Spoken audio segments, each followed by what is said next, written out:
Hey guys, this is Tony with Inner Geek Designs. Today back with another Inner Geek podcast. It is after St. Patty's Day. I didn't drink. I normally don't drink.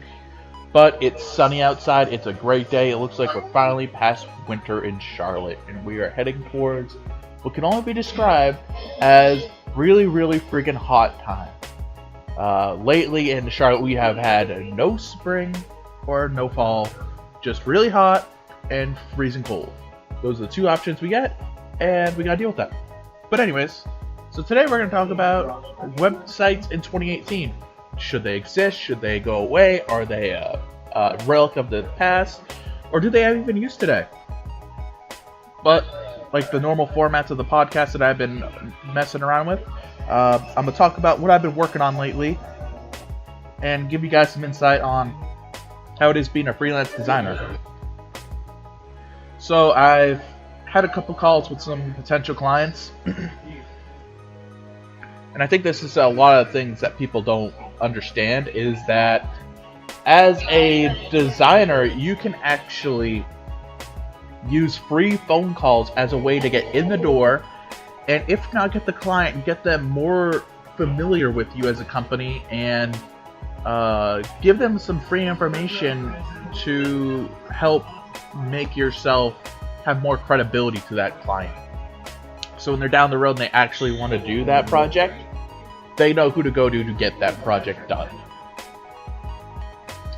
I've been also working on updating my content marketing strategy. So you see that on Instagram, you see that on YouTube. You will not see it usually because a lot of people don't know this, but there is a blog for Inner Geek Designs. If you go to innergeekdesigns.com/blog, you will find all the articles there. I post a lot there. It's a lot of the podcasts go there. Sometimes I'll post a YouTube video with a written article, but there's a lot of good written articles there, and I think a lot of people don't realize that written medium still has a purpose today. And I think it should be looked at more. Like with places like Medium, LinkedIn articles, there's always a place to use it. And I've been also thinking about updating my website, and this kind of brought up the subject today. I've been thinking about updating it, giving it a refresh, making sure that it's good for SEO and all that stuff. I've been thinking about it as, are websites needed today? Do I still need a website? Should my clients need websites? And every once in a while, this topic gets brought up. Are websites even useful today? Same topic as our business cards are useful today.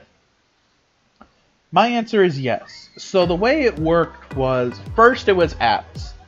Apps were going to be the first thing that kind of took over website needs. There were going to be apps everywhere. You weren't going to need a website. People weren't going to go on web browsers. They were just going to click an app.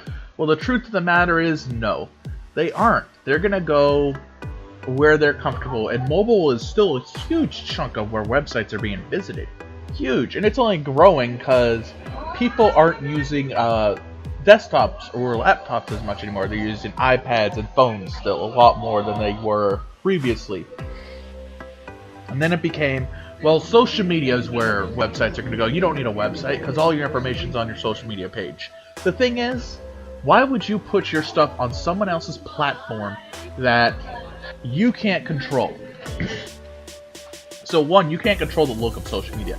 You can't control how your social media page looks. This used to be able to be done when there were other platforms out there, but not as much anymore. On top of that, what if Facebook or Instagram just decides that it's not working out anymore and they cut the project completely? Well, you're out of your main platform and your website's gone. So you need to have a website. You don't need to rely on social media. Apps aren't going to replace it. There are a thing called progressive apps, or what are they called? Web apps. I forget what exactly they're called, or what the exact terminology for them is. But it's basically an app that acts like a website. It's pretty cool, but I don't think that's going to kill them either, because websites have kind of gone through hell and back at this point. So, why should you have a website today in 2018? That's a great question. I got a great answer. So, a website is basically your hub, your collective center of all your content. So let's take my website for instance. This is a good example, and I can give some other examples as well. So, the website that I use has a homepage, a landing page, and then from there you can go look at the services that I offer, you can look at all the content that I offer, and you can go to the store and buy some Inner Geek gear. It is a hub for all the branches of Inner Geek to just have one central hub, not be in its own little segmented bubbles across the internet. And I think this is where websites will strive and continue. It's a hub where everyone can find everything you do, everything about your business, everything about your brand, everything about your art or your creative or your design studio. It won't be the end-all be-all, but it should be your hub. So you have your hub wheel, your center of your hub, of your wheel, and then your spokes are your podcasts, your social media, your content marketing, all the other things that you're doing outside of that hub, and the wheel is the delivery methods that you use. So websites still have a great use today. Also, it's really hard for people to keep scrolling through social media to find stuff. So if you say that, my portfolio's my Instagram, if you're starting out, that's cool, that's great, have it, use it. But it's too hard for everyone to see the over-encompassing work that you've done. And there's only so much of a limit of wording that you can put in a post on Instagram, Facebook, LinkedIn, Twitter. All these platforms have a limit. Some of them are a lot higher than others, but there is a limit to all of them. And when the argument for apps and social media were the debate, their big thing was that apps are cheaper to develop than an app or a website, and websites or social media is free. But the thing is, now there are so many alternatives to building or designing a website that are free or cheap that I don't believe that this argument is relevant anymore. So if you're starting out a website now, you have more options than I did when I started out. It was either you coded, you learned a Muse that was just getting off and didn't have that great of features, and still is a little lackluster on the feature department, or you used a WordPress website, and WordPress has a free option that you can use. But I built mine on WordPress, paid for hosting, all that stuff, and I've never looked back. I use that as my main platform and my main driving of people coming to my website and saying, hey, here's all the work I've done, look at it, take a good look at it, here are my prices, here are the services, here's some more information if you want to learn more. So websites, I don't want to hear this argument more that websites are dying. They're not. They're flourishing. They're bigger and more important than ever. If you don't have a website, people look at you sideways. It's the same way if you're at a networking event and you have a business card, people kind of look at you weird.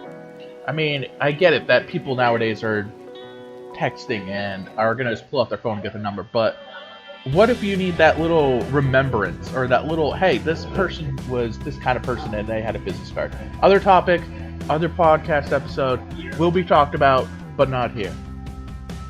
So, advice for the day. If you have a website, take a look at it. Check it out. Is there any way you can improve upon it? Is there any use or is there any features that could add to it that could bring some benefit to visitors to stay longer on your website? If you don't have a website, why don't you? You need to get one. There's plenty of free options to get started out there for a website. Take a look at them. Learn more about web design and what you need for a good website. You should have a website. If you don't have one, just have one. It's not that hard. There's Wix, there's Squarespace, there's WordPress.